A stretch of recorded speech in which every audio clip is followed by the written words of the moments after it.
apa namanya, bahwa risiko bisa terjadi di mana-mana gitu ya Mas, di kehidupan kita gitu ya, dalam tadi ada yang lagi betulin apa namanya, AC, AC-nya copot gitu ya, terus jatuh menimpa. Kemudian ada yang mau membuat pilok gitu ya, apa, mengecat dengan pilok gitu ya, kalau nggak salah tadi ya, tapi malah terkena mobil gitu ya. Oke, terima kasih Mas Jekri untuk apa namanya komennya. Ada lagi teman-teman yang mau komen? Ayo teman-teman, ada yang mau komen apa mengenai risiko manajemen ini gitu? Izin berpendapat, Pak. Boleh, boleh. Ya, kalau dari video tadi sih saya dapat itu adalah bahwasannya manusia itu orang yang ceroboh gitu, Pak. Terus mungkin dari risiko kecerobohan itu harus dijaminkan atas sesuatu, misalnya kayak tadi Bapak jelasin di video itu, case-nya adalah asuransi. Itu sih, Pak. Oke, terima kasih Mas Dimas Hadif ya, Mas Dimas Hadif. Terima kasih Mas komennya gitu ya. Manusia adalah kecenderungannya ceroboh gitu ya. Jadi tadi kalau harus istilahnya harus di manage gitu ya Mas, harus di manage. Kalau salah satu cara manage memang kalau di istilahnya kalau di teori bank gitu ya, salah satu memanage memang harus melakukan atau memakai asuransi gitu ya. Benar, benar banget tadi Mas Dimas. Jadi terima kasih Mas Dimas dan Mas Jeffrey untuk komennya gitu ya. Jadi memang benar teman-teman, kalau dari video tadi kita bisa ngelihat gitu ya, bahwa hidup kita ini penuh dengan risiko teman-teman. Dari kegiatan apapun pasti ada risikonya. Teman-teman mau ke kantor, teman-teman mau ke kampus gitu aja ya, ada risikonya. Risikonya bisa risiko telat gitu ya. Nanti ketika telat risikonya dimarahin dosen dan seterusnya gitu ya. Atau ketika teman-teman berangkat dari kos gitu ya, atau dari rumah menuju ke kampus gitu ya, itu pun ada risikonya, sudah pakai mobil atau pakai motor atau pakai kendaraan umum, masing-masing juga mempunyai risiko gitu ya. Ada risiko ketika naik motor atau naik mobil banyak kempes, atau bensinnya habis di tengah jalan karena kelupaan tadi Mas Dimas, karena ceroboh mungkin gitu, atau tidak aware gitu ya terhadap risikonya. Terus juga kalaupun memang naik umum, bisa jadi umumnya pun juga apa namanya, mogok di jalan. Kayak kemarin mungkin teman-teman kalau yang di Jakarta gitu ya, kemarin yang mau mencoba LRT baru gitu ya, wah sudah semangat gitu ya. Tapi ternyata ternyata pas di hari kedua ada kendala di dalam salah satu stasiun gitu ya, sinyalnya tidak berfungsi, pintunya tidak terbuka, terlambat setengah jam. Jadi setiap kejadian pasti ada risikonya. Nah, sama juga dengan di bank teman-teman gitu ya, bahwa di Bank Mandiri ini juga pasti akan banyak risikonya gitu ya. Pagi ini teman-teman untuk membahas itu gitu ya, supaya memudahkan saya mencoba membuat atau apa ya, mengarahkan teman-teman kita ke 5W1H gitu ya. Jadi 5W-nya adalah why, what, who, where, when, dan how-nya. Artinya nanti kita coba belajar manajemen risiko dari apa itu, kenapa kita harus melakukan manajemen risiko, apa itu manajemen risiko operasional, siapa yang bertanggung jawab terhadap risiko operasional, di mana terjadi risiko operasional, kapan terjadi risiko operasional, dan tentunya how-nya. How-nya tadi yang saya sampaikan, gimana kita melakukan manage terkait dengan risiko operasional. Itu ya kira-kira teman-teman. Oke, nah kita coba mulai ya. Jadi apa pentingnya mengelola risiko operasional gitu ya teman-teman.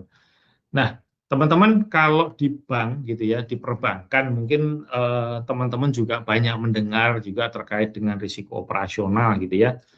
Nah di bank contoh-contoh risiko operasional itu ada yang ini saya sampaikan ini teman-teman. Mungkin ini yang dari zaman dulu gitu ya, beberapa waktu yang lalu sampai mungkin saat ini gitu ya, itu masih cukup relevan terkait dengan risiko operasional. Walaupun contoh-contoh ini, gitu ya, contoh-contoh risiko operasional di perbankan ini sekarang ini cukup bergeser gitu ya, cukup bergeser walaupun 6 ini masih ada gitu ya. Contoh yang bergeser yang saya maksud adalah karena sekarang ini Mandiri sudah punya Livin, sudah punya Kopra gitu ya. Jadi dan di kondisi sekarang ini, di zaman sekarang ini lebih bergeser kepada terkait dengan IT-nya gitu ya. Tetapi nggak apa-apa, saya sampaikan di sini bahwa ini masih terjadi teman-teman, ternyata risiko operasional di perbankan gitu yang cukup besar gitu ya. Contohnya adalah penyimpangan proses kredit. Kenapa itu disampaikan atau dikotakkan menjadi risiko operasional gitu ya. Sebenarnya bukan dikotakkan ke risiko operasional, tapi penyimpangan proses kreditnya itu adalah lebih ke arah ketika proses kreditnya itu tidak dijalankan dengan SOP atau prosedur yang seharusnya. Contohnya, teman-teman, proses kreditnya seharusnya melakukan on the spot gitu ya. On the spot tuh mungkin teman, jadi kalau orang yang mau meminta kredit di bank gitu ya, biasanya bank itu harus melakukan on the spot gitu ya. On the spot apa artinya adalah melihat langsung ke lokasi calon debiturnya, ke lokasi calon orang yang mau meminta kredit. Supaya apa? Supaya melihat benar memang usahanya ada, orangnya itu benar, terus kemudian nanti stoknya juga benar dan seterusnya. Nah, tetapi yang di sini risiko operasional yang dimaksud adalah ketika proses meminta kredit, terus proses dari pemberian kreditnya itu tidak benar gitu ya. Artinya ada pegawainya yang tidak melakukan OTS-nya, atau ada step-step yang harusnya dilakukan oleh seorang account officer gitu ya, atau apa namanya sebagai analis gitu ya, tapi tidak dilakukan. Nah, tapi kalau dalam proses analisanya salah gitu ya teman-teman, itu sebenarnya lebih ke risiko kreditnya, tapi ini penyimpangan proses kreditnya gitu ya teman-teman. Jadi itu salah satu risiko yang terjadi gitu ya. Kemudian ada transfer fiktif. Nah, transfer fiktif itu kenapa kok bisa terjadi? Kalau dulu teman-teman teman-teman mungkin sekarang pun masih ada ya, ada yang memberikan namanya standing instruction kepada bank gitu ya, bahwa setiap tanggal sekian tolong ditransferkan ke rekening tertentu gitu ya. Itu ada juga transfernya seperti itu. Tetapi kalau seperti itu sekarang sudah dijembatani, kalau teman-teman punya Levin gitu ya, bisa dilakukan dengan transfer terjadwal gitu ya. Tapi transfer fiktif yang banyak terjadi itu adalah ketika seseorang atau oknum gitu ya melakukan kejahatan dengan misalnya memalsukan tanda tangan, kemudian memalsukan stempel perusahaan dan seterusnya. Itu transfer fiktif gitu ya. Nah, atau kalau dulu teman-teman pernah dengar gitu ya, saya nggak tahu nih teman-teman pernah dengar atau enggak ya, tadi kasus di Citibank dulu ada satu pegawai gitu ya yang memang sudah dipercaya menyodorkan istilahnya kertas kosong gitu teman-teman kepada nasabahnya gitu ya, karena sudah seringnya si pegawai tadi dengan nasabah tersebut sudah percaya gitu ya, jadi tanda tangan aja di belangko kosong. Nah, tapi itu disalahgunakan teman-teman untuk transfer fiktif. Nah, apa yang harus dilakukan ketika ada transfer seperti itu? Memang prosedurnya di Bank Mandiri tentunya, atau di bank-bank lain pun juga harusnya sama ya, harusnya dicek nih, apakah pengirimnya benar, apakah stempelnya benar, dengan apa? Pasti ketika ada seperti itu, ada dokumen-dokumen yang harus dicek gitu ya teman-teman. Tapi tidak dilakukan sehingga transfer fiktif pun terjadi. Atau tadi memang ada fraud terkait dengan manusianya gitu ya. Tadi apa namanya pegawainya yang mempunyai etika tidak baik untuk melakukan transfer palsu gitu ya. Kemudian ada lagi fraud kartu kredit ya. Jadi kalau fraud mungkin teman-teman sampai sekarang pun masih banyak gitu ya di TV maupun di media-media cetak gitu ya, atau media lainnya gitu ya. Fraud kartu kredit pun masih banyak teman-teman. Jadi menggandakan kartu kreditnya gitu ya. Jadi menggandakan kartu kreditnya, terus kemudian ternyata itu digunakan untuk transaksi gitu ya. Atau kalau teman-teman sudah punya kartu kredit gitu ya, saya nggak tahu nih teman-teman sudah ada yang punya kartu kredit atau belum. Nah itu di belakang tuh ada 3 angka terakhir teman-teman. Nah itu biasanya kalau kita transaksi di online gitu ya, atau mungkin transaksi internasional juga gitu ya, membeli sesuatu di luar gitu ya, mungkin membeli buku di Amazon dulu ya gitu, atau membeli barang apapun gitu ya. Kadang-kadang kalau kita memakai kartu kredit mencantumkan 3 angka yang paling belakang di kartu kredit. Nah, tapi hati-hati teman-teman itu karena memang itu sangat rahasia gitu ya, sehingga apa namanya, kalau itu lolos gitu ya, itu orang juga bisa menggunakan itu untuk transaksi gitu ya. Terus kemudian ada pendebatan rekening secara ilegal gitu ya, yang kanan bawah ini ya teman-teman ya. Rekening ilegal ini memang apa namanya, yang tadi mungkin hampir sama dengan transfer fiktif gitu ya. Tadi kalau tadi saya contohkan orang atau oknum pegawai gitu ya, salah satu bank dulu gitu ya, membuat apa namanya, belangko kosong yang ditandatangani oleh nasabahnya gitu ya. Kemudian itu untuk mendapat rekening secara ilegal gitu ya. Jadi ngambil duitnya gitu ya. Atau kalau kemarin atau beberapa waktu yang lalu teman-teman juga mendengar ada di bank, salah satu bank pemerintah gitu ya, ada skandal gitu ya terkait dengan deposito gitu ya, deposito. Terus kemudian balik lagi ini, nasabahnya terlalu percaya kepada petugas bank gitu ya, terus kemudian apa namanya, dibuatkan depositonya, terus kemudian dia taunya duitnya nanti setiap bulan akan dikreditkan ke rekeningnya gitu. Ternyata itu ada istilahnya sindikat gitu ya, menggunakan atau mendebet rekeningnya si nasabah tanpa diketahui gitu ya teman-teman. Itu ada beberapa. Nah, terus kemudian ada skimming atau ATM tidak diterbit, uang tidak keluar. Mungkin teman-teman juga pernah mengalami gitu ya, jadi masukin ATM, duitnya nggak keluar, tapi di tabungan sudah terdebit itu. Atau skimming itu mungkin teman-teman di TV juga banyak gitu ya, ada yang diganjel pakai korek api gitu ya, terus kemudian apa namanya, eh, dari situ si pelaku ini bisa menggandakan atau melihat atau bisa istilahnya merecord lah gitu ya data-data yang ada di kartu itu ketika masuk gitu ya, karena duitnya apa sorry kartunya biasanya akan tertelan gitu ya, sehingga data-data itu akan digandakan oleh sindikat tersebut gitu ya.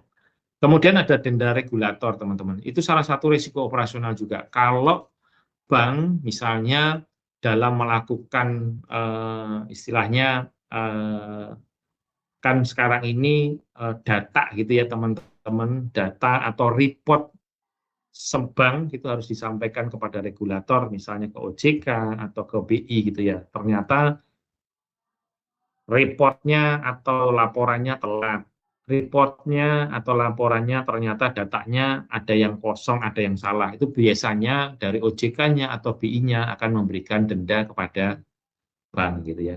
Nah, itu contoh-contoh ini bisa terjadi karena apa, teman-teman? Karena risiko operasional walaupun kadang-kadang sudah ada SOP-nya tetapi tidak dijalankan. Nah, kenapa? Makanya risiko operasional itu harus di manage dengan baik supaya kasus-kasus ini, contoh-contoh kasus ini tidak terjadi gitu ya. Tapi kalau tidak terjadi kayaknya nggak mungkin gitu ya teman-teman, karena apa namanya, ada orang bilang kesempurnaannya milik Tuhan gitu ya. Gitu. Tapi maksudnya adalah setiap kejadian tadi juga tadi teman-teman juga Mas Dimas atau Mas Jepri menyampaikan setiap kegiatan pun pasti ada risikonya gitu. Jadi risikonya itu mungkin tidak akan bisa dinolkan, diserokan itu mungkin susah gitu ya teman-teman. Tapi paling nggak diminimalisir. Jadi kita tahu kita bisa memanage risiko operasional gitu ya, sehingga kita tahu bahwa kalaupun ada kerugian, kerugian itu terkontrol oleh bank. Itu ya teman-teman. Ada pertanyaan teman-teman sampai di sini dulu?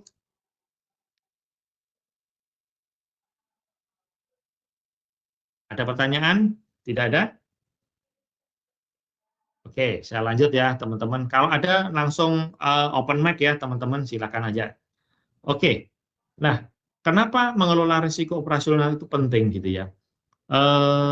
Tadi saya sampaikan bahwa risiko mungkin ada beberapa ya, selain risiko operasional ada risiko kredit, ada risiko hukum, ada risiko kepatuhan tadi yang harus bayar denda dan seterusnya ya. Kenapa mengelola risiko operasional itu penting gitu ya? Karena risiko operasional yang terjadi itu bisa menimbulkan risiko-risiko yang lain, teman-teman. Contoh, risiko reputasi, risiko kepatuhan, tadi harus membayar denda, gitu ya. Terus kemudian bisa jadi karena hal tersebut, karena risiko operasional juga menimbulkan risiko hukum, gitu ya. Itu sehingga boleh dikatakan atau boleh saya simpulkan bahwa risiko operasional itu merupakan mother of all risk gitu ya. Jadi istilahnya risiko operasional ini memang kayak penyebab dari segalanya gitu, dari risiko-risiko yang lain gitu. Karena bisa menimbulkan efek domino atau bisa menimbulkan risiko-risiko yang lain gitu ya. Itu teman-teman. Jadi diingat-ingat ya, ini jadi risiko apa namanya operasional ini bisa menimbulkan risiko yang lain gitu ya. Oke ya teman-teman, ini kalau saya bilang ingat-ingat kan ada tes ya nanti ya teman-teman, kalau nggak salah nanti ada post test gitu ya, nanti sambil sambil saya sampaikan ini nanti saya kasih clue lah mana yang mungkin teman-teman harus ingat gitu ya mengenai materi-materi ini. Nah, ini salah satu yang materi harus diingat nih. Jadi, balik lagi, kenapa risiko operasional itu penting dalam arti secara umum gitu ya. Karena risiko operasional bisa mengakibatkan, bisa menimbulkan risiko-risiko yang lain. Gitu ya. Contohnya tadi, risiko ketika kita membuat laporan telat, kita menimbulkan risiko kepatuhan, karena kita tidak patuh, dianggap oleh regulator begitu, akhirnya kita denda, dan seterusnya. Kalau kemarin misalnya Livin bermasalah atau Kopra bermasalah gitu ya, terus kemudian nasabahnya tidak bisa transfer, nasabahnya tidak bisa transaksi gitu ya, maka risiko reputasi pun bisa menjadi taruhannya. Gitu ya teman-teman semuanya. Nah, kemudian apa namanya? Apa namanya dari risiko operasional ini yang secara umum saya masuk lagi, kenapa risiko operasional ini penting bagi bank gitu ya, bagi bank. Gitu ya, kalau tadi kan risiko secara umum di bank juga gitu, tapi kenapa itu risiko operasional penting untuk dikelola? Karena pertama, karena tuntutan penerapan international best practice dan regulasinya memang menyatakan begitu. Maksudnya apa, teman-teman?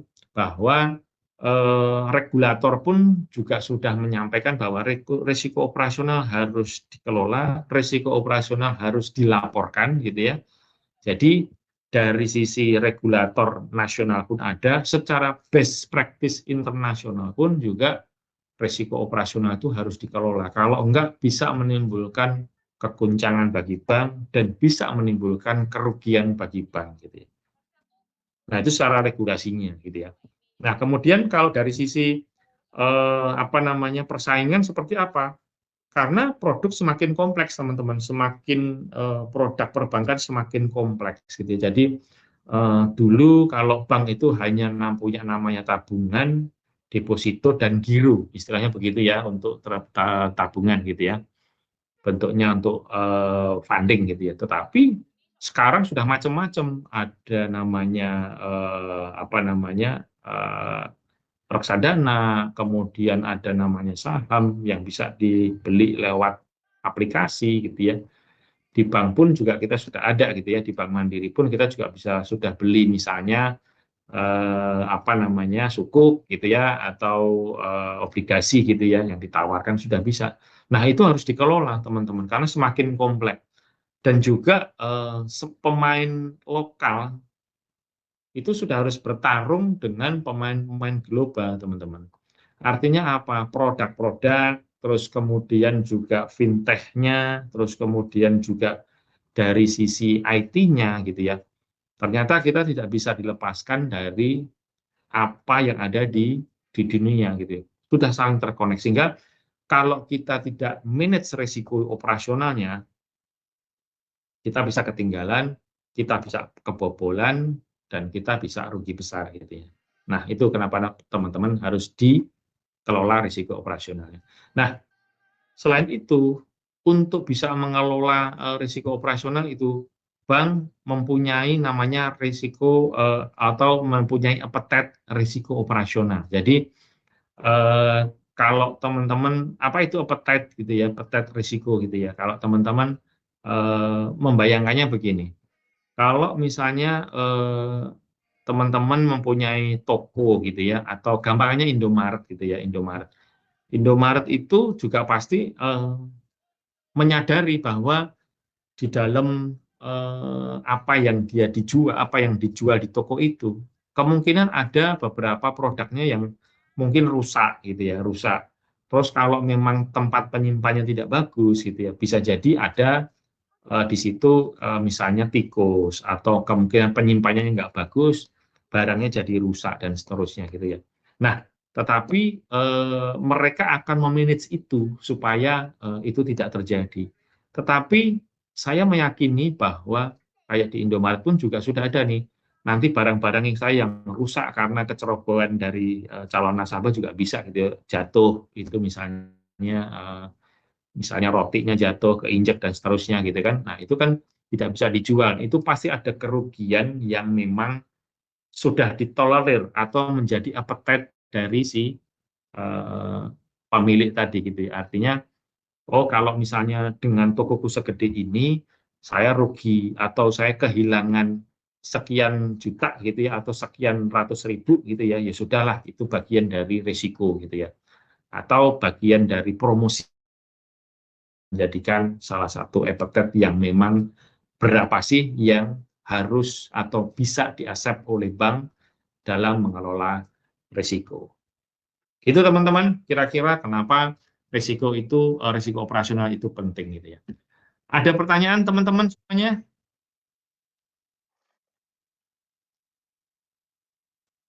Teman-teman ada pertanyaan terkait beberapa slide yang sudah saya sampaikan?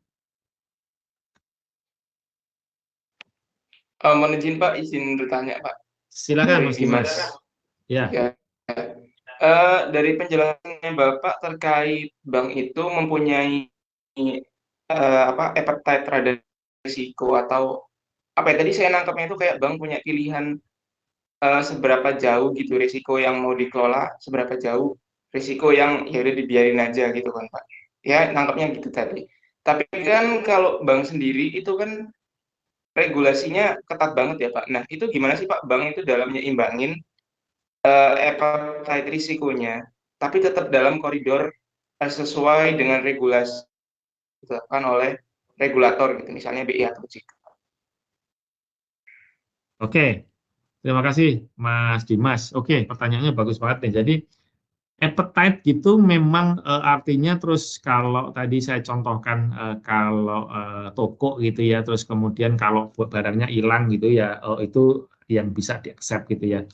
Tetapi kan memang sama sih Mas, di bank juga ada namanya resiko appetite gitu ya. Jadi kalau nanti teman-teman masuk ke Bank Mandiri gitu ya, saya nggak tahu nih teman-teman nanti berminat nggak di Bank Mandiri gitu ya. Nah, nanti di setiap risiko gitu ya, kan di bank-bank itu ada 8 risiko ya teman-teman, mungkin ada beberapa materi yang kemarin sudah disampaikan gitu ya. Kalau di Bank Mandiri mungkin jadi 10 risiko gitu ya, tapi paling nggak ada 8 risiko gitu ya. Ada risiko kredit, risiko operasional, risiko pasar, strategik dan seterusnya gitu ya.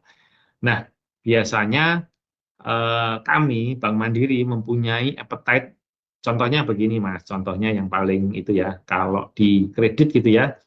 Oh, appetite-nya apa namanya, kredit bermasalahnya itu misalnya ya 1,7% gitu ya, 1,7% dari portfolio Bank Mandiri gitu ya. Tapi bukan berarti 1,7 itu terus kemudian oh ya sudah kalau nanti nggak bayar ya nggak apa-apa gitu ya. Nggak seperti itu gitu ya. Tetapi dari angka itu ada risk appetite itu ya atau misalnya 1,7 itu akan digunakan sebagai apa namanya dasar untuk memanage contohnya gitu ya. Oh, berarti kalau appetite 1,7 gitu ya, sebelum masuk 1,7 misalnya 1,5 sudah 1,6 dan kecenderungannya naik gitu ya. Oh, bank pasti sudah akan melakukan apa namanya aktivitas atau mitigasi yang A, B, C, D gitu ya untuk memitigasi supaya angka kredit bermasalah tadi tidak mencapai 1,7 gitu ya. Itu satu, Mas. Bisa jadi angka 1,7 ini digunakan untuk apa? 1,7 apa namanya appetite kita untuk kredit bermasalah itu kita bisa gunakan sebagai salah satu kalau kita kira-kira maksimal 1,7 kita bisa terima sebagai kredit bermasalah kita, nah itu bisa digunakan sebagai komponen dari perhitungan biaya kredit gitu Mas. Nanti kalau masuk Bank Mandiri mungkin akan lebih dalam lagi ya. Artinya kalau orang bank itu kan gini, bank itu kan tugasnya adalah mengumpulkan duit ya dari nasabah dan kemudian menyampaikan lagi atau istilahnya menggunakan itu untuk memberikan kredit gitu ya. Nah, misalnya bunga kredit nasabah, bunga kredit yang harus kita mendapatkan duit dari orang yang menabung gitu ya. Misalnya kita kasih bunga deposito misalnya gampangannya gitu ya, bunga deposito atau tabungan gitu ya, misalnya ada 2% gitu ya. Nah, 2% terus tadi nanti sebenarnya di bank itu ada komponen macam-macam tuh, ada apa namanya biaya overhead dan sebagainya gitu ya untuk apa namanya bunga tersebut gitu ya.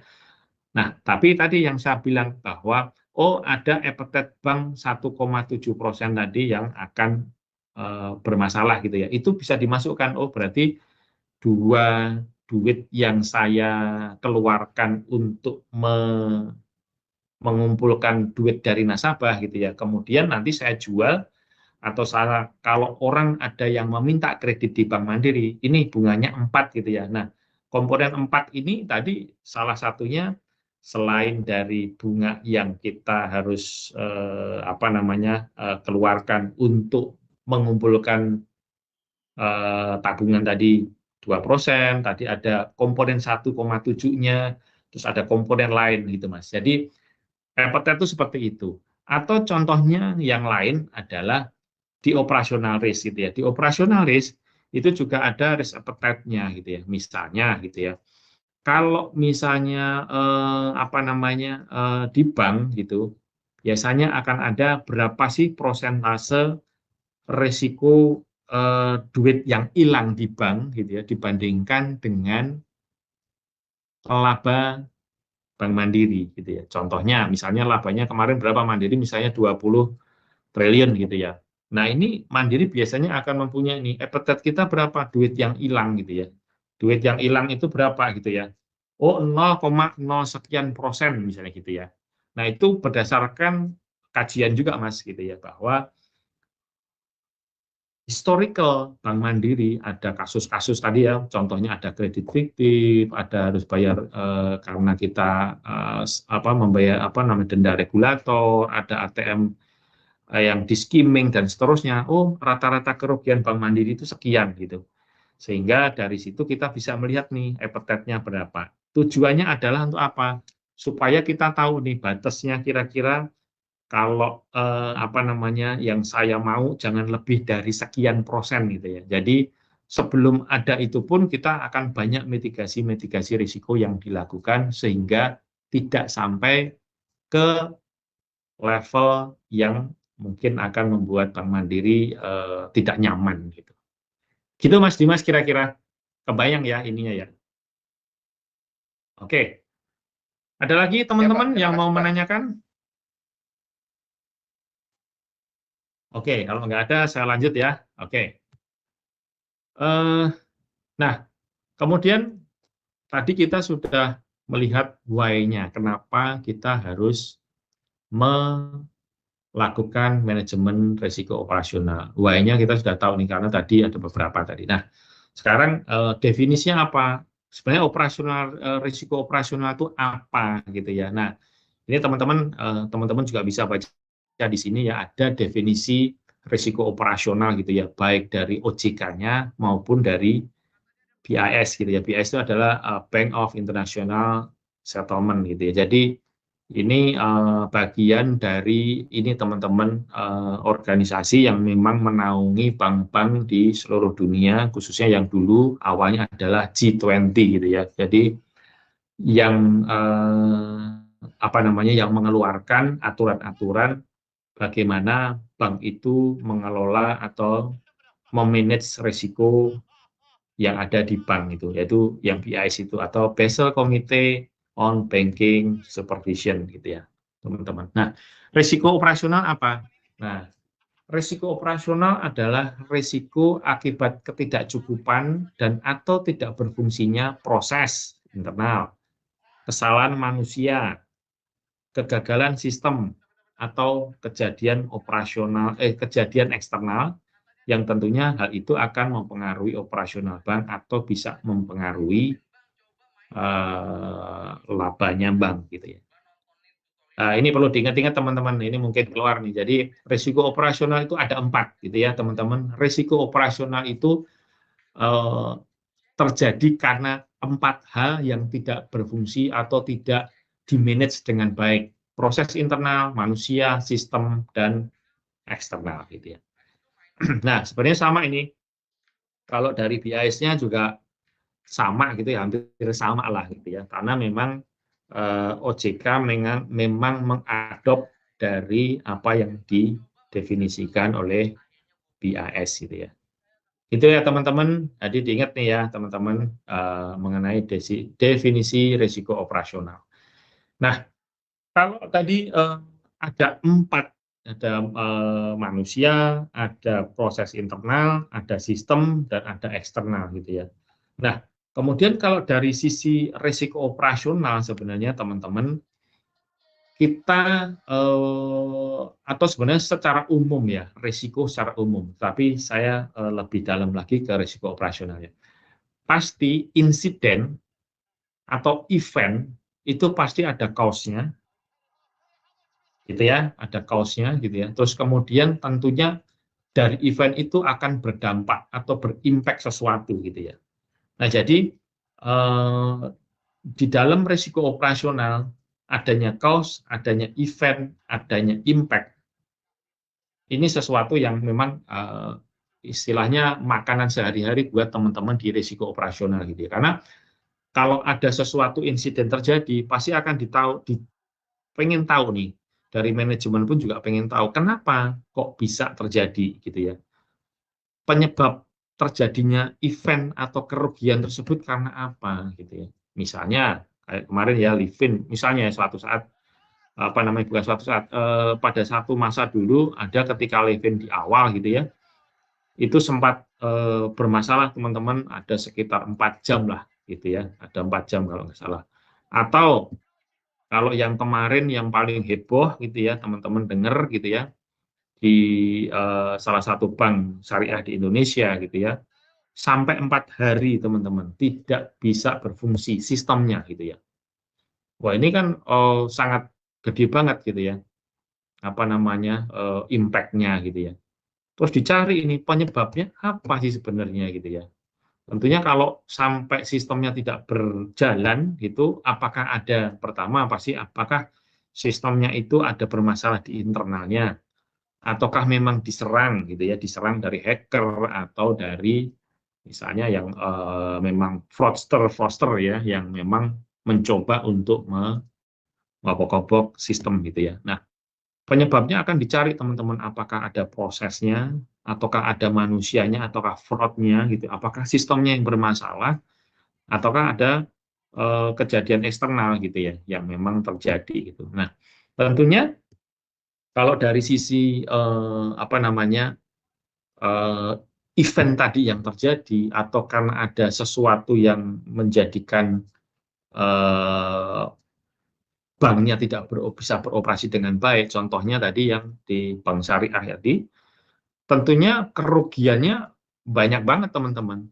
Kerugiannya bisa non financial dan financial gitu.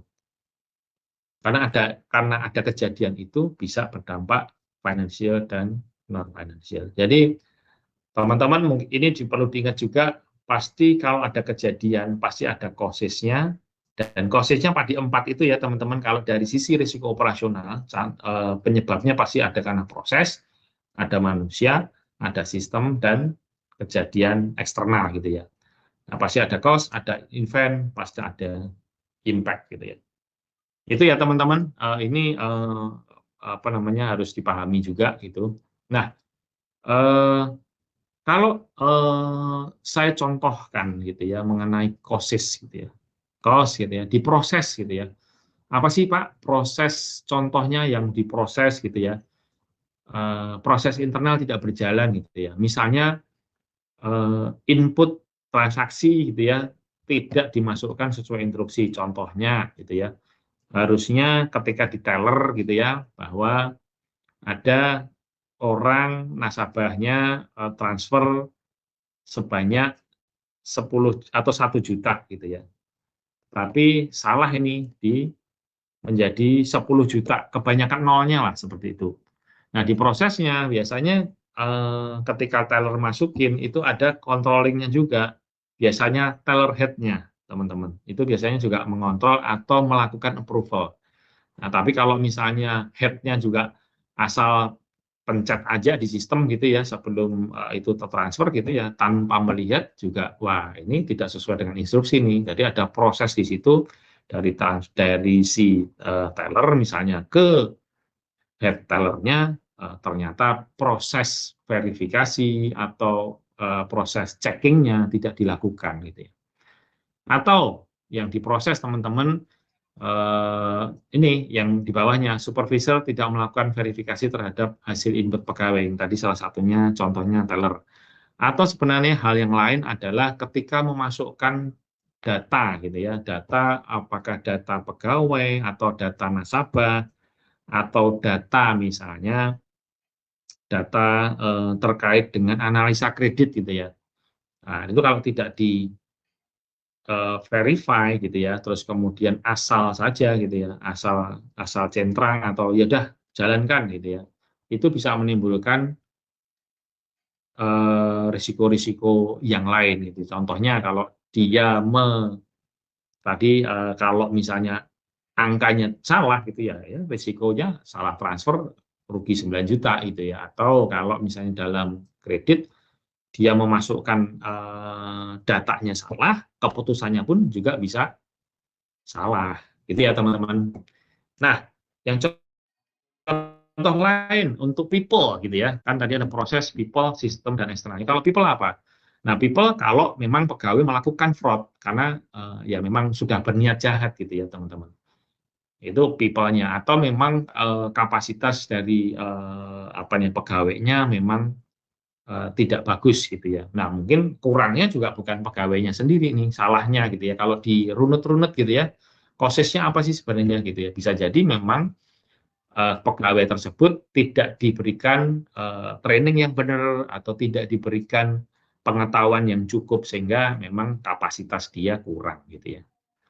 Kemudian contohnya sistem gitu ya. Sistem kalau tadi saya contohkan juga di salah satu bank syariah dulu gitu ya, sampai 3-4 hari itu sistemnya tidak berfungsi teman-teman. Mungkin contohnya itu bisa karena serangan virus di sistem gitu ya, atau kegagalan transaksi nasabah karena sistemnya down gitu ya. Itu kalau internal. Bisa jadi kalau memang ada hacker juga gitu ya, hacker yang masuk gitu ya, masuk ke dalam sistem yang ada di satu bank gitu ya, memasukkan virus gitu ya sehingga bermasalahlah sistemnya tersebut gitu. Nah, kalau yang eksternal ini adalah apa namanya causes yang memang sebenarnya tidak bisa kita hindari dan kita tidak bisa istilahnya tidak kita bisa tahu kapan terjadinya, misalnya bencana alam terus kemudian adanya perampokan di cabang misalnya begitu ya, atau terorisme gitu ya, atau kayak dulu pandemi gitu ya, pandemi di awal-awal kita nggak tahu, terus kemudian masuklah virus di seluruh dunia gitu ya. Nah, mungkin di awal memang kita akan gelagapan, mungkin tidak hanya di dunia perbankan teman-teman ya, mungkin di dunia kesehatan, di dunia bisnis, semua apapun juga kayaknya karena pandemi kemarin, virus gitu ya, COVID itu jadi istilahnya kacau balau semuanya nih, mereka akhirnya bingung gitu ya. Tetapi memang itu adalah pembelajaran dan ketika sudah pada titik tertentu, semuanya akan adjustment masing-masing ya. Di kedokteran juga adjustment dengan vaksinnya, di bank juga adjustment dengan prosesnya dan seterusnya gitu. Nah, ini contoh-contoh teman-teman, contoh-contoh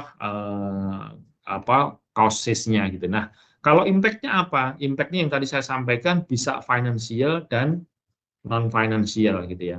Kalau financial ya tentunya kalau ada tuntutan dari nasabah atau duitnya kita sudah misalnya tadi contohnya teller gitu ya, sudah ditransfer, nasabahnya ternyata tidak bisa dihubungi, tidak bisa kontak lagi, ya sudah hilang gitu ya.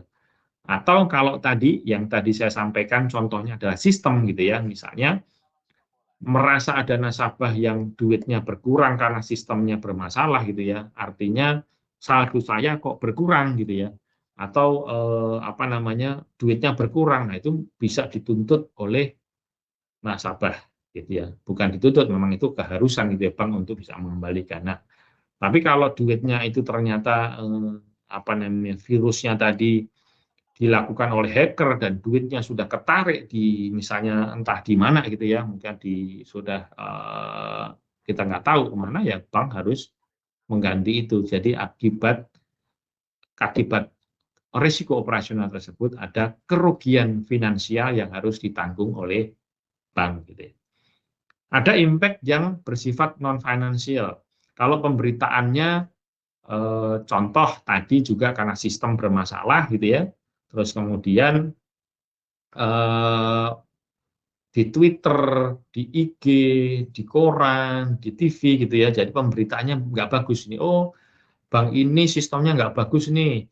Bank ini bermasalah nih. Jangan di situ lagi. Ayo ditarik itu. Nah, itu bisa menimbulkan awalnya non financial gitu ya. Awalnya non financial karena istilahnya reputasinya tidak bagus, pemberitaannya tidak bagus. Akhirnya bisa jadi itu orang akan berbondong-bondong menarik itu duitnya, terjadi rush gitu ya, sehingga bisa berimpact menjadi finansial. Itu teman-teman kira-kira ini cause dan impact contoh-contoh yang saya sampaikan gitu. Ada pertanyaan teman-teman? Ayo teman-teman, ada pertanyaan? Izin bertanya, Pak. Boleh silakan. Baik, terima kasih atas Dengan Mbak siapa nih Mbak? Saya Pradea, Pak. Pradea, silakan Mbak Pradea. Baik, terima kasih atas kesempatannya. Izin bertanya, berdasarkan pengalaman Bapak yang sudah lama berada di bidang risiko ini, dari keempat kaus yang tadi Bapak jelaskan, yang mana yang menimbulkan impact paling besar bagi perbankan, Pak? Sekian pertanyaan saya, terima kasih. Oke, terima kasih Mbak Pradea.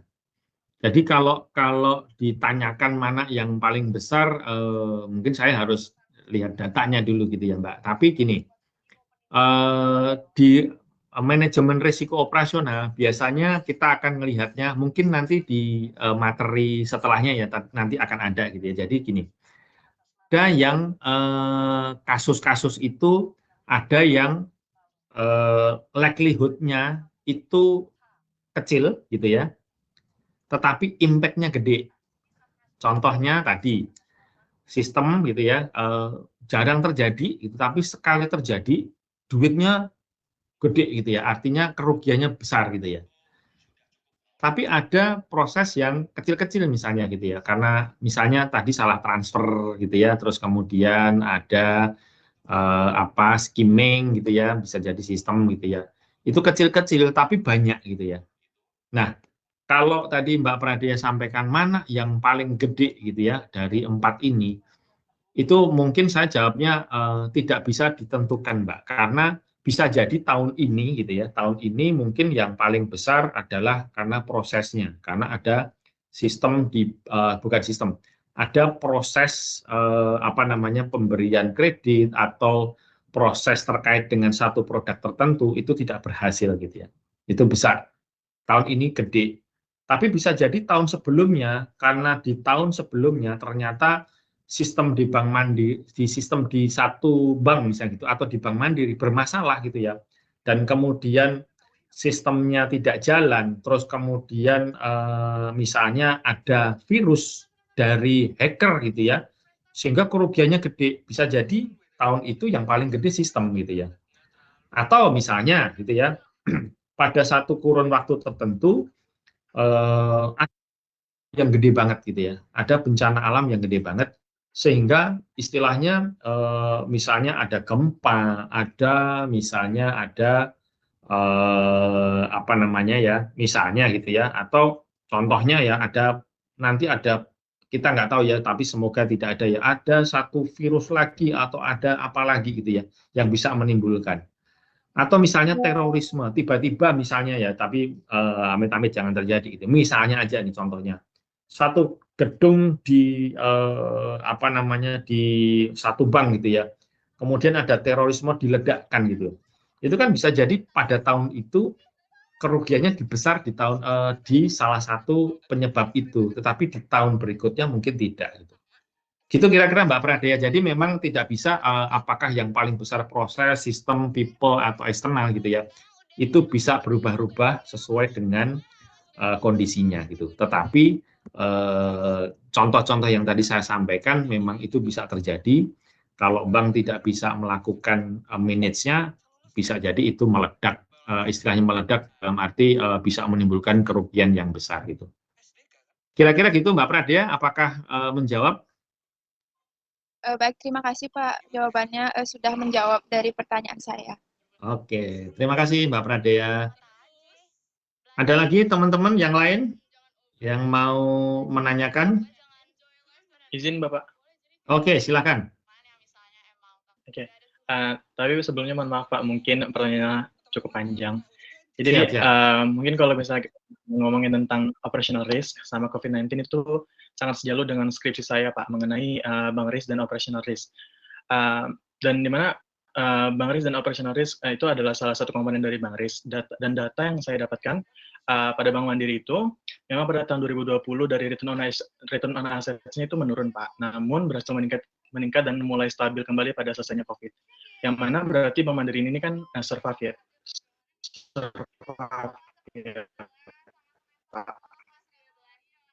Nah, kalau menurut Bapak dari Bank Mandiri COVID, kita nggak bakal tahu, nggak bakal expect kalau misalnya dia bakal datang. Tapi dari Bank Mandiri itu apakah ada penanganan risiko terbaru atau nge-adapt sesuai apa ya, sesuai keadaan, atau hanya tetap menangani atau sesuai dari aturan yang udah ada gitu Pak. Jadi kira-kiranya adjustment apa yang diambil oleh Bank Mandiri yang sebagai core-nya gitu Pak, sehingga Bank Mandiri itu tuh bisa tetap survive hingga sampai saat ini. Oke, terima kasih Mas Irfan gitu ya. Wah, pertanyaannya bagus ya. Ini memang apa namanya karena dijadikan skripsi ya.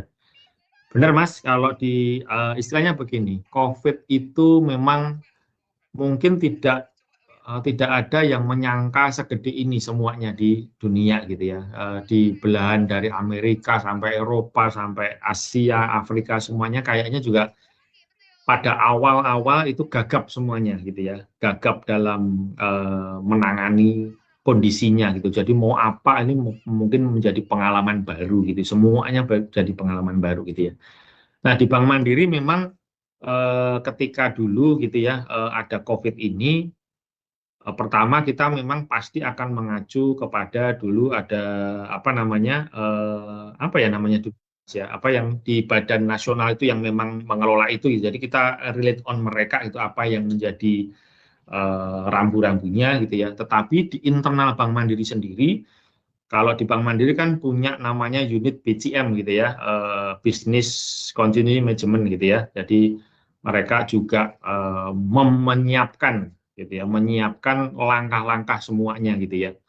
Dan itu terintegrasi semuanya teman-teman, artinya terkoneksi gitu ya, artinya bagaimana kita bisa tetap istilahnya memanage karyawan gitu ya, memanage karyawan, artinya karena dulu menjadi top priority adalah kesehatan seluruh pegawai Bank Mandiri. Jadi dulu ada yang WFA dan WFO-nya gimana pengaturannya, terus kemudian kita split operational gitu ya, ada di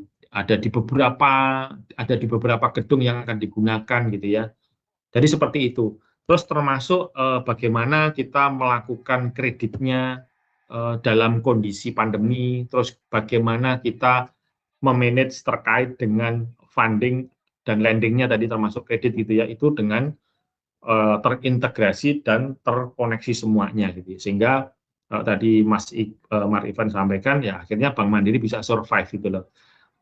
Walaupun tidak kita pungkiri ada beberapa pegawai Bank Mandiri pun juga yang mempunyai komorbid juga harus meninggalkan kita lebih cepat gitu ya. Tetapi secara Bank Mandiri dalam memanage ini cukup bagus gitu ya. Nah, kalau pertanyaannya tadi, kita juga nggak tahu ya Mas ya, ke depannya seperti apa gitu. Apa yang dilakukan Bank Mandiri. Nah, di Bank Mandiri memang ada yang namanya juga unit yang terkait dengan Chief of Economist gitu ya. Chief of Economist itu mereka juga melihat tugasnya gitu ya. Tugasnya itu melihat perekonomian nasional maupun dunia secara terus-menerus. Jadi mereka ada di situ juga gitu. Jadi mereka juga melakukan istilahnya riset lah gitu ya. Di dunia itu kalau ada berita apapun mereka juga yang selalu di depan gitu ya. Karena itu akan terkait dengan istilahnya ekonomi dunia maupun di nasional gitu ya. Nah, selain itu di risk management tentunya kita juga selalu ada namanya komite risk gitu ya Mas ya. Di komite risk itu juga selalu membahas itu gitu. Kalau memang apa yang terjadi itu kan memang sudah istilahnya yang sudah terjadi kan enak, bukan enak ya, maksudnya memanage-nya kita sudah tahu lawannya siapa gitu ya. Tapi kalau memang yang next-nya apa gitu ya, yang emerging-nya apa gitu ya, bisa jadi kalau di risk gitu biasanya kita melihat ada mendefinisikan emerging risk yang mungkin terjadi itu apa gitu ya. Yang salah satu contoh yang sekarang ini mungkin jadi pembahasan adalah climate risk gitu ya, climate risk karena sudah ada aturannya juga. Kalau tadi Mas Irfan tanyakan juga apakah hanya berdasarkan regulator aja, yang regulator itu pasti menjadi prioritas gitu ya. Tetapi yang tadi saya sampaikan di Bank Mandiri ada beberapa unit gitu ya yang memang bisa atau memang salah satu tugasnya adalah melihat istilahnya risiko-risiko baik dari sisi ekonomi maupun dari risiko yang lain gitu ya untuk dilihat kemungkinan-kemungkinan ke depannya.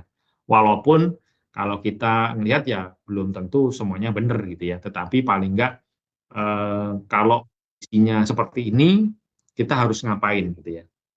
Tapi kalau yang tadi ditanyakan terkait dengan regulator gitu ya, pasti Bank Mandiri akan melakukan itu dengan baik gitu ya. Contohnya yang tadi saya sampaikan, ada baru nih climate risk gitu ya. Climate risk aturannya mungkin belum ada secara formal gitu ya. Tapi dari OJK-nya sendiri sudah menyampaikan bahwa Bank Mandiri tolong buat misalnya stress testing gitu ya, stress testing terkait dengan climate risk gitu ya. Artinya kan sudah agak susah nih. Makanya kemarin juga kita diskusi dengan teman-teman di di portfolio risk gitu ya. Mereka membutuhkan training gitu ya terkait dengan stress testing climate risk karena memang belum ada nih di Indonesia juga belum ada, tapi itu yang harus dilakukan gitu. Kira-kira gitu Mas Irfan, apakah menjawab? Terima kasih banyak Bapak, sangat menjawab. Oke, terima kasih. Ada pertanyaan lagi teman-teman? Oke, kalau enggak saya lanjutkan ya. Maaf Pak, sebelumnya Ada. saya izin Oh iya, bertanya. ada. Silakan. Ya, baik Pak, terima kasih atas kesempatannya. Saya izin bertanya, kalau dari Bank Mandiri sendiri Pak, apakah ada indikator awal atau peringatan dini yang dapat membantu Bank Mandiri untuk mendeteksi risiko operasional sebelum mereka atau risiko ini tuh berkembang menjadi masalah yang serius? Terima kasih Oke, Pak. oke, terima kasih Mbak Rania.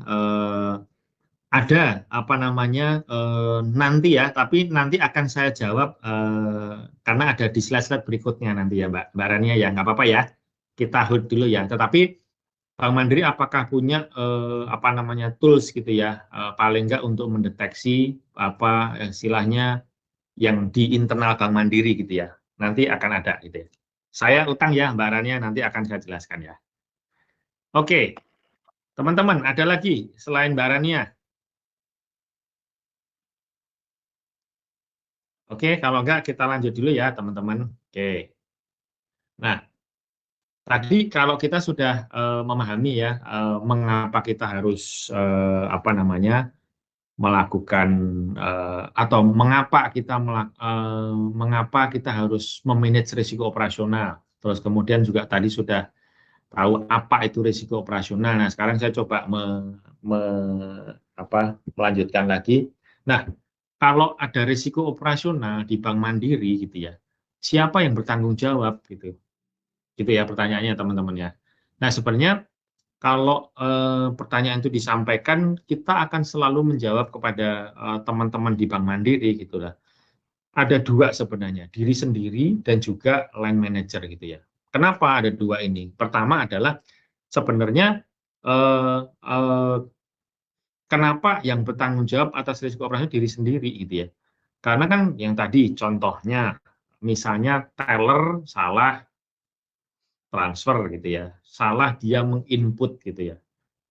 Nah itu kan memang apa namanya, memang tugasnya dia dan kewenangan dia untuk bisa menginput data itu gitu ya. Nah itu memang harus menjadi karena dia salah ya memang siapa yang bertanggung jawab ya si tellernya tersebut.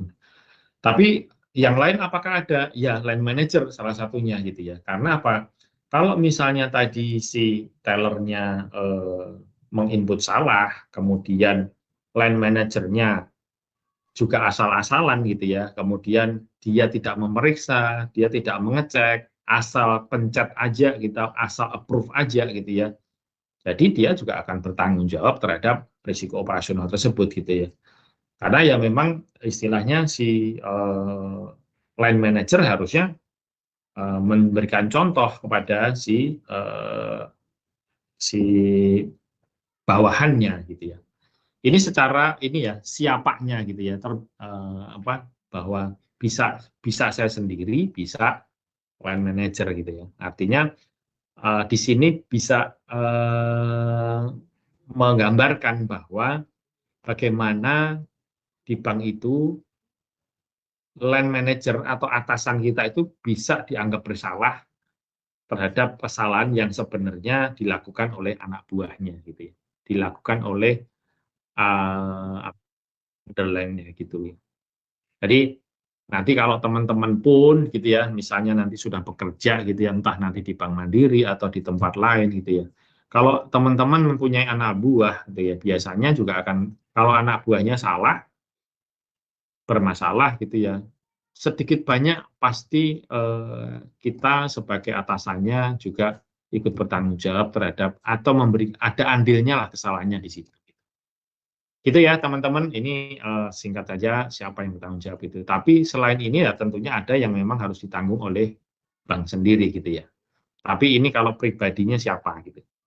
Oke, terus kemudian kalau di mana itu bisa terjadi? Apa risiko operasional itu bisa terjadi di mana? Gitu. Risiko operasional bisa terjadi di saya sendiri gitu ya. Tadi contohnya kalau misalnya apa namanya saya salah menginput gitu ya, menginput. Tapi kalaupun salah, kalau bisa saya koreksi ya berarti ya sudah itu terjadi di saya dan kemudian saya bisa perbaiki gitu ya. Tapi kalau misalnya tadi ya salah transfer gitu ya, terjadi di saya dan bisa merugikan orang lain. Artinya harusnya ditransfernya misalnya ada nasabah datang, Bu, saya transfer ini dia membawa duit 10 juta gitu ya, tunai gitu ya. Terus kemudian si tellernya salah ini, cuma 1 juta yang dikirim gitu ya. Akhirnya kan merugikan merugikan nasabah yang lain. Atau di situ juga bisa merugikan orang lain siapa? Uplinernya gitu ya. Karena uplinernya juga apa namanya nanti akan kena tadi kayak yang who-nya tadi kan ya, akan kena bahwa ya ikut bertanggung jawab gitu. Ada yang terjadi di orang lain tapi merugikan saya gitu ya. Jadi yang disampaikan tadi misalnya saya sebagai misalnya ya sebagai pemutus kredit gitu ya, pemutus kredit. Terjadi kesalahannya di mana? Di orang lain gitu. Orang lain siapa? Misalnya di bagian verifikator gitu ya. Di verifikator dia salah memverifikasi, dia salah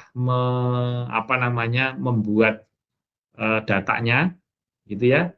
Sehingga ketika saya sebagai pemutus kredit memutuskan kreditnya juga salah gitu ya. Dan bisa berakibat fatal, kreditnya bermasalah atau kreditnya tidak dibayar gitu ya. Jadi terjadi di orang lain tapi bisa merugikan saya. Jadi itu teman-teman ini gambaran gedenya bahwa risiko bisa terjadi di mana saja gitu ya. Bisa di saya sendiri, terjadi di orang lain tapi merugikan saya, bisa orang lain yang melakukan yang merugi saya. Gitu ya teman-teman, ini basic aja sih. Nah, kemudian kalau seterusnya, kalau tadi kita sudah tahu 5W gitu ya, 1H gitu. Nah, sekarang bagaimana mengelola risiko operasional? How-nya gimana gitu ya. Tadi kan saya sampaikan, nah, nanti mungkin akan mulai menjawab ke pertanyaan Mbak Rania nanti ya. Tapi kita pelan-pelan ya Mbak Rania. Jadi bagaimana kita mengelola risiko operasional gitu ya. Nah, eh, sorry, sebelumnya saya ini slide-nya ketukar ya teman-teman. Jadi kalau tadi sudah ada sudah ada apa namanya? Bentar, ini kayaknya salah nih ya.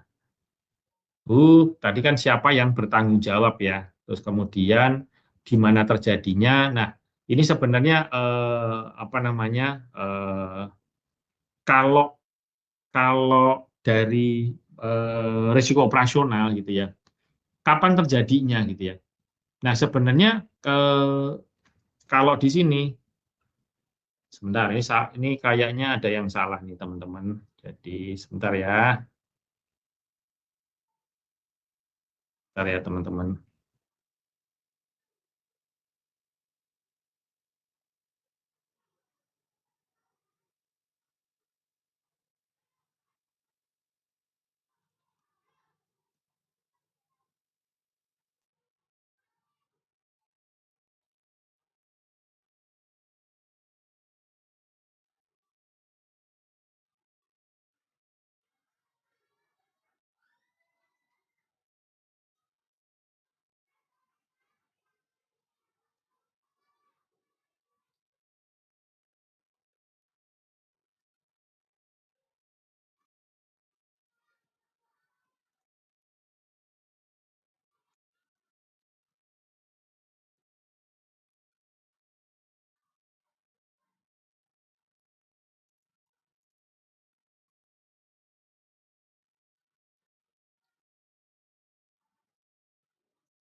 Sudah kelihatan ya teman-teman?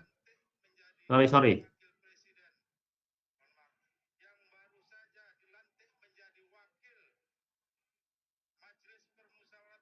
Sudah kelihatan ya teman-teman? Sudah, Pak. Oh sudah, sorry ya, tadi salah. Sorry. Oke, saya teruskan. Nah, sekarang tadi saya teruskan ya. Jadi kita sudah tahu tadi what, why, what, who, where gitu ya. Terus sekarang when-nya gitu ya. When-nya adalah kapan risiko operasional itu bisa terjadi gitu ya. Jadi kalau di sini saya bisa sampaikan risiko operasional bisa terjadi misalnya sebelum, ketika atau sesudah itu. Jadi kesimpulannya kapan? Artinya begini teman-teman. Kalau tadi kan ada causes gitu ya, ada causes, ada apa namanya, ada eventnya, ada impact-nya gitu ya. Jadi istilahnya kapan risiko operasional bisa terjadi gitu ya. Misalnya dalam transaksi kita menginput sesuatu gitu ya.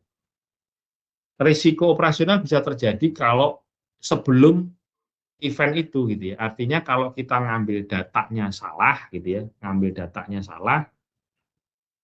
ya itu sebenarnya istilahnya apa namanya, modal awalnya sudah salah gitu ya. Jadi dokumen yang diambil misalnya salah, ya itu akan sebelum kejadian, sebelum event pun akan salah gitu ya. Nah, atau ketika menekan tombol keyboard yang salah, harusnya misalnya plus gitu ya, harusnya tapi jadi minus gitu ya.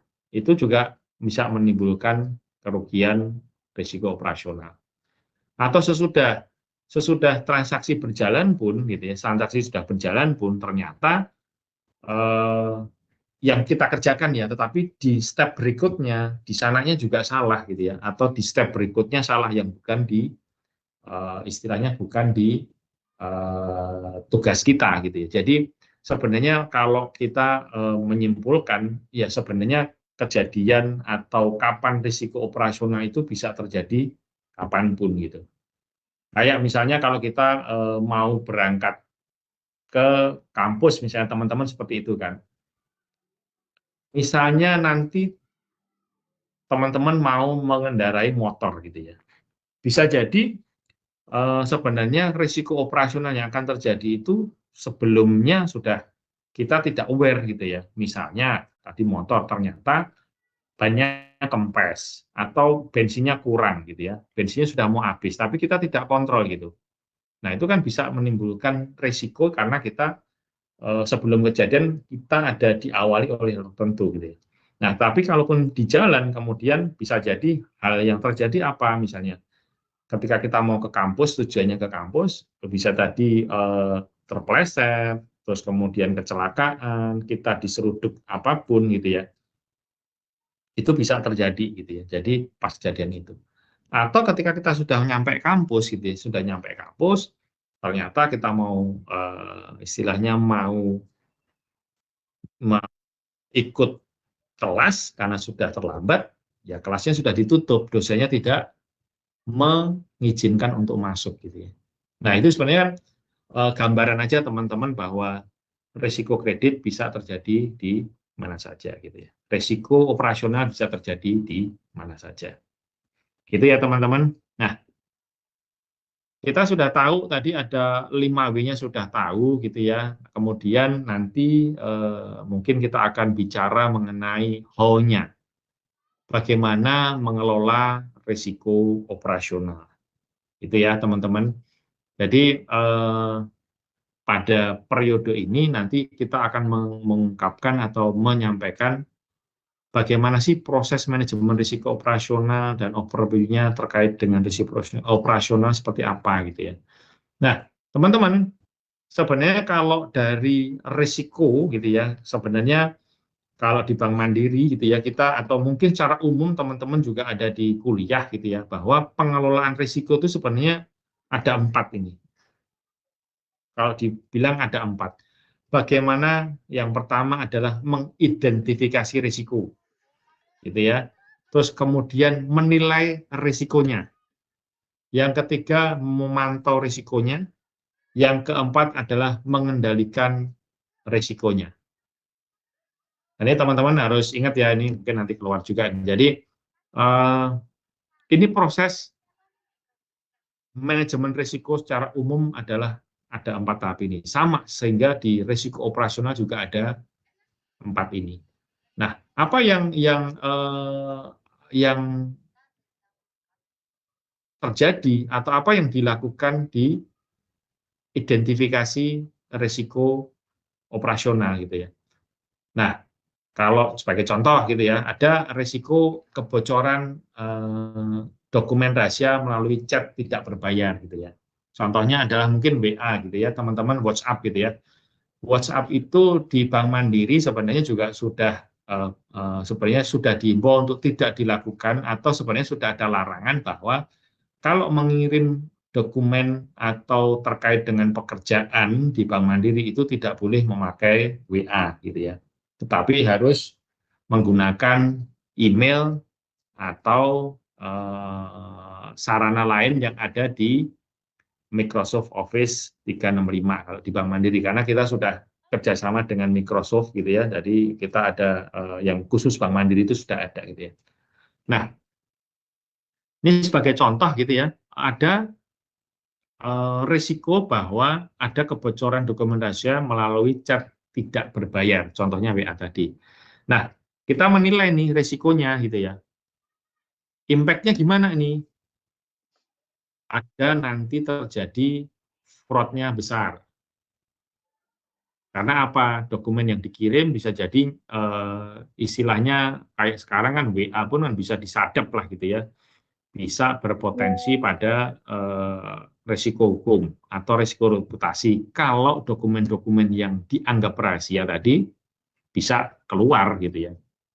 Orangnya tidak bermaksud atau si pegawai tidak bermaksud untuk menyebarkan, tetapi dari sistem atau dari hacker bisa masuk ke WA dan diambil gitu.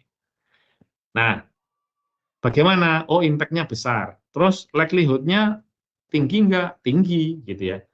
Karena contohnya gitu ya, selama pandemi kemarin gitu ya teman-teman, kan kita online ya, apa-apa online gitu ya. Nah, kita kan terus, wah gimana nih sharing kalau pas di kantor kan kita bisa ngobrol gitu ya, depan meja temennya atau di ruangan lain kita samperin gitu ya.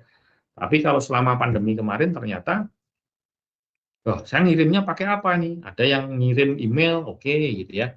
Email pun juga kalau di Bank Mandiri tidak boleh pakai email yang Gmail teman-teman untuk hasil kerjaan gitu ya, tapi harus memakai email internal Bank Mandiri gitu ya. Karena balik lagi kalau istilahnya email yang publik itu rentan untuk di-hack oleh orang gitu ya. Jadi, oh ternyata ada kebocoran dokumen rahasia tadi yang di sini ya teman-teman, likelihood-nya tinggi, impact-nya juga besar, impact-nya bisa kena fraud, bisa kena denda regulator, dan seterusnya gitu. Nah, bagaimana kemudian kita melakukan pemantauannya gitu ya. Kita melakukan pemantauan kepada line manager bahwa ada misalnya dokumen yang dikirim melalui chat tidak berbayar. Nah, biasanya kalau di Bank Mandiri yang memantau ini adalah bagian di IT ya, kita biasanya nyebutnya CISO gitu ya, security, bagian security ya, security IT di Bank Mandiri gitu ya. Itu bisa mendeteksi itu apa WA atau istilahnya kalau ada dokumen atau ya dokumen lah ya, dokumen yang dikirim tidak melalui sistem yang resmi atau jalur resmi, tetapi memakai chat yang tidak berbayar gitu ya. Ini biasanya akan disampaikan dan dilaporkan gitu ya. Terus kemudian kita tahu nih ada risikonya kebocoran, terus kemudian impact-nya kita tahu, terus kemudian dipantaunya gimana. Nah, gimana caranya mengendalikannya gitu ya. Nah, mengendalikannya adalah melakukan pop-up peringatan kepada pegawai gitu ya, supaya apa namanya tidak menggunakan chat tidak berbayar gitu ya. Artinya ada entah flyer, entah dari email atau apa, mengingatkan awareness-nya terhadap pegawai bahwa kalian jangan ngirim dokumen internal bank melalui sarana yang tidak resmi gitu ya. Nah, kemudian apa kalau tidak boleh terus ngirimnya pakai apa gitu ya. Bank Mandiri memfasilitasi ya ada di Microsoft Teams, ada bisa ngirim dokumen yang gede pun bisa, nggak masalah gitu ya, nggak ada batasannya gitu ya. Atau kalau yang kecil-kecil juga email, kan kadang-kadang email juga ada batasannya ya, attachment-nya ya teman-teman. Jadi itu yang dilakukan oleh Bank Mandiri gitu ya. Kira-kira itu proses pengelolaan risiko operasional di Bank Mandiri. Jadi ada prosesnya terkait dengan manajemen risiko itu pasti ada 4. Ada identifikasi, ada penilaian, ada pemantauan, ada pengendalian. Gitu ya teman-teman, gambaran gedeannya gitu ya. Nah, kemudian kalau dari sisi risiko gitu ya, teman-teman. Nah, tadi mungkin masuk ke Mbak Rania juga gitu ya tadi ya yang disampaikan gitu ya. Bank Mandiri itu mengenal gitu ya, atau kita semuanya tahu gitu bahwa ada risiko inherent, ada risiko, atau risiko inherent itu adalah risiko yang melekat gitu ya, atau disebut risiko bawaan, atau risiko ya sudah dari sononya istilahnya begitu ya teman-teman. Nah, kita sebut dengan inherent risk gitu ya. Nah, kemudian di Bank Mandiri juga ada apa yang kita lakukan atau apa yang kita upayakan itu namanya kontrol gitu ya. Nah, apa kontrol itu? Nah, kontrol adalah ya apa yang dilakukan untuk bisa menanggulangi risiko inherent, bisa meminimalisir residu resikonya gitu ya. Itu. Nah, kalau teman-teman saya contohkan lah, ini gambarnya cukup bagus gitu. Jadi kalau gambar ini mungkin bisa menggambarkan apa itu inherent risk, apa itu kontrol, apa itu risiko residual atau risiko residu. Jadi kalau hujan teman-teman, jadi gitu ya. Kalau kita berpergian pada saat hujan gitu ya, inherent risk-nya adalah ya kita akan kehujanan basah kuyup, gitu ya teman-teman. Pasti akan hujanan basah kalau kita tidak memakai apa-apa gitu ya. Nah, itu namanya inherent. Sama sih sebenarnya kalau di teller gitu ya. Itu inherent risk-nya apa? Teller itu inherent risk-nya itu adalah salah transfer, salah hitung, salah input. Itu inherent risk-nya gitu ya. Udah, karena kerjaan tersebut si resiko teller ya seperti itu. Sama ketika kita bepergian saat mendung ya, ada kemungkinan risiko inherentnya apa? Kehujanan, basah kuyup, terkena kebanjiran lah begitu ya. Nah, tetapi ketika kita sudah tahu, kita mempunyai alat kontrol nih, kita bisa membuat mitigasinya. Kita bisa menyiapkan tools yang bisa digunakan untuk meminimalisir risiko inherent tadi. Contohnya memakai payung atau memakai mantel gitu ya, mantel parasut gitu ya, atau memakai boots air supaya tidak kecipratan gitu ya. Nah, tetapi teman-teman konsep ini akan bisa melihat ini. Risiko inherentnya adalah kehujanan, kita bisa mengontrolnya, kita bisa memakai jas atau parasut, pakai boots, pakai payung, itu sebenarnya kontrolnya gitu ya. Supaya tidak kehujanan gitu, tidak basah kuyup gitu ya. Tetapi apakah ternyata ketika kita berjalan di kehujanan di waktu hujan tersebut, risikonya sama sekali hilang? Ternyata enggak, teman-teman. Ternyata masih ada cipratan-cipratan, percikan yang ada di baju atau di celana gitu ya, sehingga tetap ada yang bagian yang basah. Nah, bagian yang basah itulah yang disebut dengan residual risk, teman-teman. Itu ya. Jadi artinya yang tadi saya sampaikan di awal juga, kita pengennya risiko itu nol. Ternyata risiko nol itu nggak bisa gitu ya. pasti ada namanya risiko residunya gitu ya. Nah, sehingga bagaimana dengan risiko yang gede kita bisa melakukan manage risiko dengan baik, kita bisa mengontrol risiko dengan baik supaya risiko residunya atau risiko sisanya atau risiko yang akan kita hadapi kecil gitu ya. Atau kalau tadi bayangannya gitu ya, kalau dari risiko operasional gitu ya, bagaimana sih kita meminimalisir kerugian, bagaimana kita bisa memanage risiko operasional, mengontrol risiko operasional dengan baik, supaya jangan sampai ada duit yang hilang, supaya terdapat meminimalisir kerugian yang paling kecil. Gitu ya teman-teman. Kira-kira konsepnya terkait dengan risiko inherent, kontrol, dan residu gitu ya. Ada yang mau ditanyakan dulu teman-teman?